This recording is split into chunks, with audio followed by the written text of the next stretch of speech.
Hi, welcome to Donegal Dad. I'm Mark. Today we're going to be looking at some scale model scenery products. We have a manhole and drain covers for going onto the layout and some speed signs that we're going to put on the track work.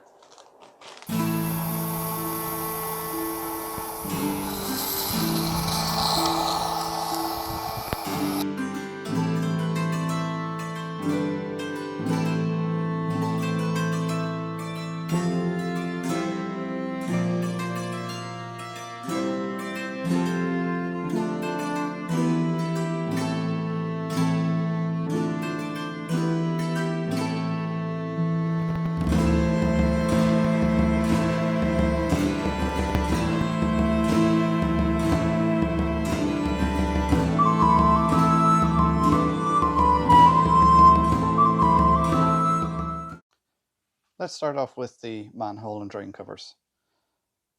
They come on a sheet like this. So before I cut any of them out, the first thing I'm going to do is paint them. So the first thing is going to be a base primer grey. Now use this in a well ventilated area. I've got my doors and windows open here and a fan going. So I'm just going to give this a light coat.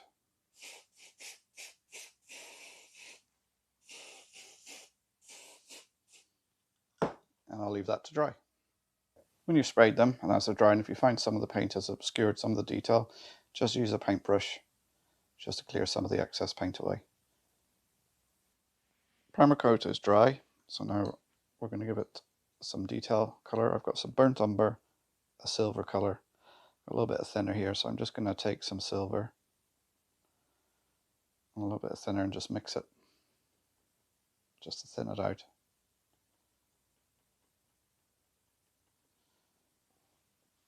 And then we'll just lightly apply it. There's too much on the brush there.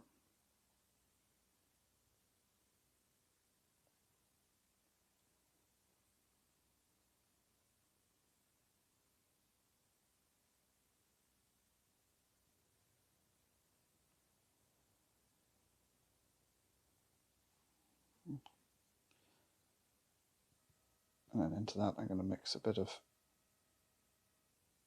burnt umber,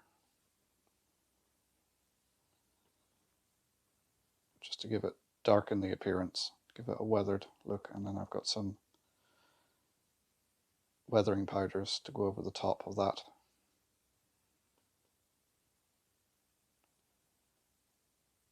So I'm almost dry brushing it with the burnt umber.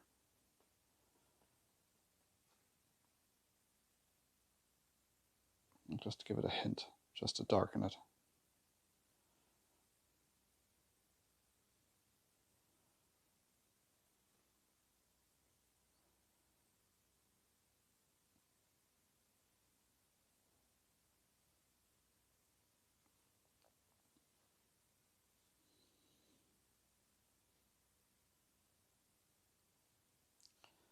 A bit too much.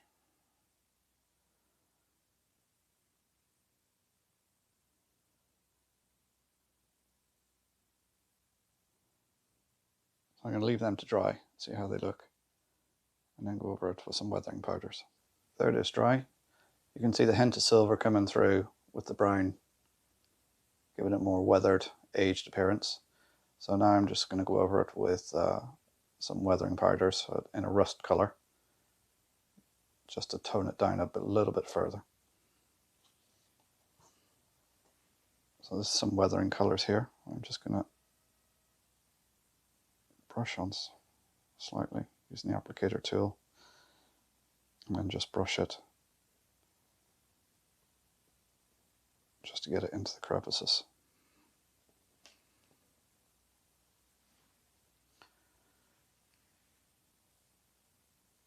I don't think that looks too bad. I'll cut these out and we'll get them put onto the layout. There they are cut out. I'll just get them onto the layout. I've marked out where I want it to go, just here. So I'm going to use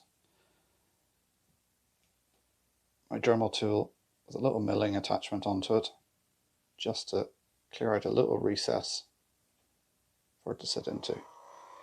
So on the lowest speed, just take it slowly and carefully.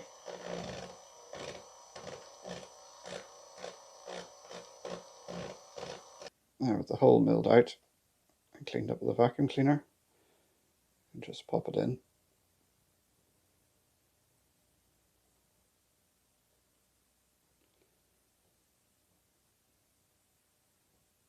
There it sits in, now flush. So what I'll do now is I'll take this out, paint over the white so you can't see it through the grill, and then I can glue it in place. There's the drain covers in place. Now I'm just going to repeat the process with manhole covers, dotting them around the place, just to complete the look. Let's have a look at the Lineside signage kit. So it comes with a sheet with a load of signs on there, speed limits, stop signs, arrows, warning signs, which are all printed and cut out so you can just pop them out. It also comes with plastic rodding to use as signposts, so you can cut this to whatever length you want the signs. If you look at the modern railway, these sort of signs are at anything from 6 foot to almost ground level. So I'm going to use my scale ruler to cut the rod to the length. Bear in mind you need some length left on it for sticking into the baseboard and for onto the back of the sign. So I'm going to cut a couple of these rods now to length, and we'll pop out some of the signs and we'll glue them together.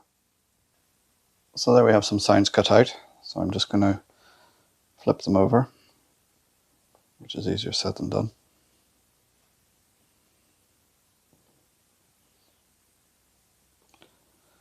Making sure there's the right way. Take one of the plastic rods I've cut on the back, make sure it's centered, and then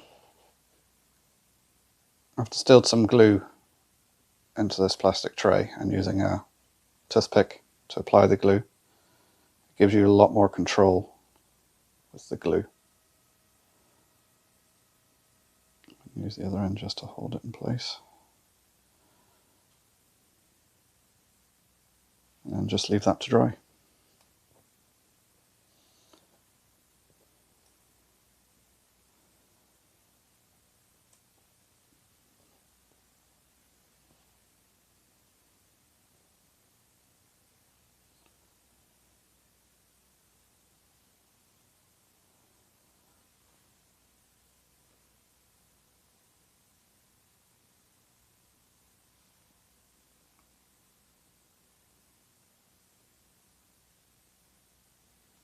There we go. Fit the speed signs into place. Use a 1mm pin drill. Locate where you want it to go. Simply drill in, creating a hole.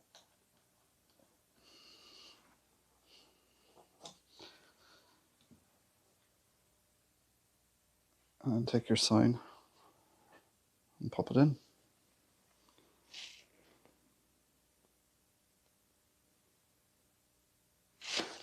And then secure it in place with a drop of glue.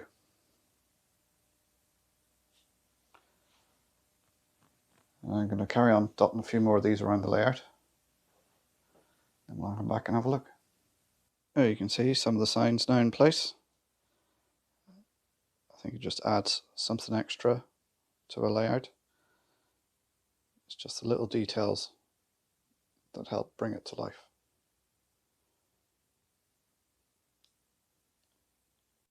So I hope you find that useful. Just a couple of points. If you don't have a Dremel type tool with a milling end, just use a craft knife to etch out a space for the grills and manholes. The weathering powder I used was the Tamiya weathering powder. If you have an airbrush, you'll probably find it easier to use an airbrush to paint the grills and manholes. And also the glue I used for gluing the signs was the rocket card glue. So please don't forget to like, subscribe and share. Leave your comments down below. Thanks for watching. I'll see you next time. Bye for now.